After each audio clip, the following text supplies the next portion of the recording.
is the time to sound the alarm? When is the time to start saying, well, does this look like Germany in 1932? His obsession with Hitler that has now come out. This is not a reach. I could go back and talk about Nazi Germany, and I do it without any concerns whatsoever. Who they are running against. A dark, dismal, fascist, and increasingly obviously fascist person. Oh la la, that sounds very serious. An increasingly obvious fascist person. As you can see, that was Morning Joe with Joe Scarborough and Mika Brzezinski. That was some clips from before the election when they were just all in, doubling down, tripling down, quadrupling down on the existential threat that Donald Trump posed to the United States. And by the way, if anyone remembers, they were saying pretty much the same thing back in 2015, 2016. I remember very clearly. So this is, today we have Megyn Kelly on the Megyn Kelly Show is going to comment on Morning Joe. But apparently, Mika Brzezinski and Joe Scarborough have now done a bit of an about turn. I don't even know about this because I live in Europe and I watch American politics from afar with a rather jaundiced eye. But apparently they met with Trump at Mar-a-Lago. I don't know. I mean, I think I heard about that, but I don't know what was discussed or anything like that. She's going to have Glenn Greenwald on, and they are going to talk about it. Let's see what they say. The absolutely ridiculous pair on the MSNBC morning show, Joe Scarborough and Mika Brzezinski. How long have they been telling us that he's an existential threat, that he's a Hitler-esque figure, that he's a fascist, that women will die if he gets elected? Well, they've done a 180. They've done a 180 as their ratings circle the bowl. And we've got the sound bites to show you exactly what we're talking about. Joining me now to discuss it, Glenn Greenwald, host of Rumble's System Update. Glenn, welcome back. Great to see you. Great to see you, Megan. Okay, this is so juicy. I'm so thrilled you're here for this. You deserve this, Glenn. You deserve this after your chest infection and the whole thing. Glenn, out. Glenn is back in. It's the best president. Here, we'll start with, let's just start with, we'll do it in reverse order.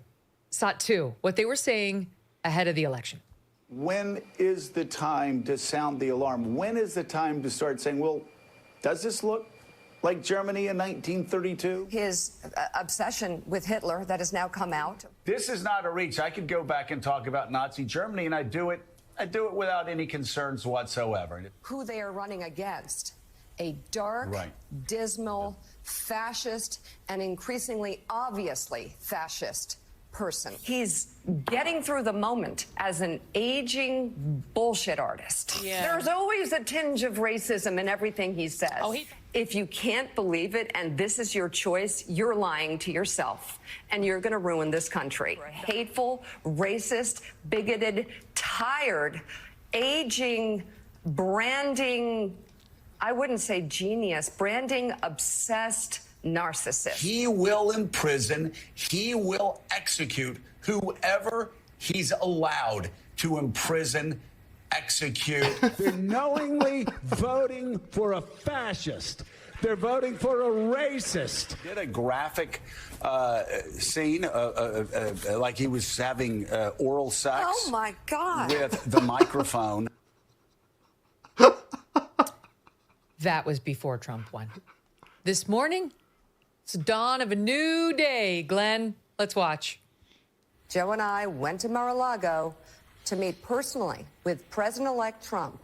It was the first time we have seen him in 7 years. Yes. What we did agree on was to restart communications. In this meeting, President Trump was cheerful, he was upbeat, he seemed interested in finding common ground with Democrats on some of the most divisive issues. And for those asking why we would go speak to the president-elect during such fraught times, especially between us, I guess I would ask back, why wouldn't we? Joe and I realized it's time to do something different. And that starts with not only talking about Donald Trump, but also talking with him. And I will tell you, a lot of Democratic leaders we've talked to this past week, since the election, have told Mika and me it's time for a new approach. And Hyperbole and personal attacks will not work. My hair on fire doesn't work. We've all seen that. What also does not work is threatening political opponents with arrest, harassment, and even jail. That is a failed path. This will be a consequential presidency. The question is whether it will be constructive. As for us, we also let him know that we will continue to speak truth to power and push back hard when called for. Oh, please. As we have with all presidents. Don't be mistaken. We're not here to defend or normalize Donald Trump. We're here to report on him. I searched for a way to respond appropriately, and I called on my 10 years as a litigator in addition to my now 20 as a journalist, and I think I found the perfect phrase, go fuck yourselves. Megyn Kelly being so rude on your own show, but I guess that's what gets the clicks. Anyway, yeah, that was pretty interesting. As far as I know, Mika Brzezinski in particular, well, Morning Joe had it out for Donald Trump. They were out for his blood in his first campaign. And Donald Trump, I remember, he had a tweet, and it was so mean. He said, "Oh, Mika Brzezinski, yeah, last time I saw her at Mar-a-Lago, she was like, did he say something like she was bleeding because she just had a botched facelift or something like that?" It was classic Trump, and I think from that moment on, it was war between them. You know, Mika and Joe never forgave him for that. But maybe they have now. Maybe they have. If anyone remembers that tweet I'm talking about, please put it into comments or send me a link to it, because it was ho ho ho. It was classic Trump, very spicy. So let's hear what Glenn Greenwald and Megyn Kelly is clearly not impressed with the turnaround of Morning Joe, Joe Scarborough and Mika Brzezinski. Let's see what Glenn Greenwald has to say. I know he's not a big fan of them either. And I am a big fan of Glenn Greenwald, just to let you know. Go fuck yourselves, you dishonest jokes of faux journalists. They are total hacks. What an absurd farce that was, Glenn. Which one was insincere? He's Hitler? Or now we're going to speak truth to power and find a way of speaking to and working with Donald Trump? Which one was a lie? Megyn, I've thought about this. This is not hyperbole. I've given actual thought to this. I've done rankings. Joe Scarborough and Mika Brzezinski are the most humiliated and pathetic people in all of corporate media. And I realize there's a lot of serious contenders for that crown. So if other people have someone they want to slot number one, I wouldn't necessarily say it's unreasonable. But the thing about them is, unlike other people in the media who have been completely unhinged about Trump being Hitler, Trump being in bed with Putin, the Steele dot, all of that, those people actually believe it. Like, they're that insane. Joe Scarborough and Mika Brzezinski don't believe in anything other than their own career and their own ratings. Remember, Joe Scarborough was elected in the mid-1990s as part of that Newt Gingrich counter-revolution that was supposed to be this far-right contract with America. Then he gets on MSNBC. Really? I had no idea. I had no idea. That's what I get for not paying serious attention to American politics. Joe Scarborough used to be in politics on the right? Wow.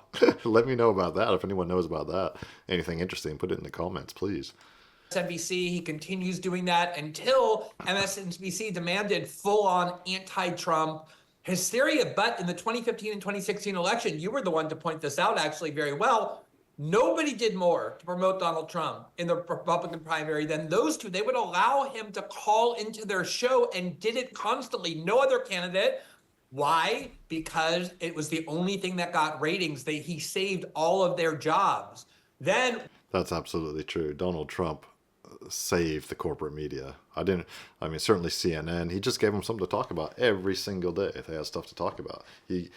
And in return, they gave him billions of dollars worth of free publicity. Brilliant. The guy just has perfect instincts for this kind of thing. Once he got elected, calling him Hitler, calling him all of this, that became the way you get ratings, and then doing that through the campaign. But now that Hitler has returned to power, the first thing they do is tuck their tails and fly to Mar-a-Lago and not even interview him, meet with him privately and personally, and then justify it with this journalistic veneer. It is so repulsive. And the reason for it, as you know, is that MSNBC's ratings haven't just declined precipitously since Kamala lost. They basically have disappeared. There's nobody watching that network anymore for so many reasons. And they obviously have calculated that the one thing that can save their jobs again is reestablishing a relationship with the fascist dictator, Donald Trump. That's absolutely brilliant. Yeah, I think Glenn Greenwald is probably right here. I trust his analysis. I wouldn't put it past them at all. They are complete hacks. Apparently the ratings have just totally plummeted on MSNBC, probably for Morning Joe in particular, but also on CNN and elsewhere, I believe. And rightly so. The corporate media, the mainstream media, have proven to be frauds, hacks, biased purveyors of half-truths, constant lying by omission, misframing of events to push a certain narrative. They deserve everything they're going to get. And maybe Donald Trump, who knows what will happen. It'll be interesting to see what happens, if it's going to be the same dynamic the second time around. Anyway, we'll leave it there. If you like this kind of content, please like and subscribe. It really helps me grow the channel and continue making content for you.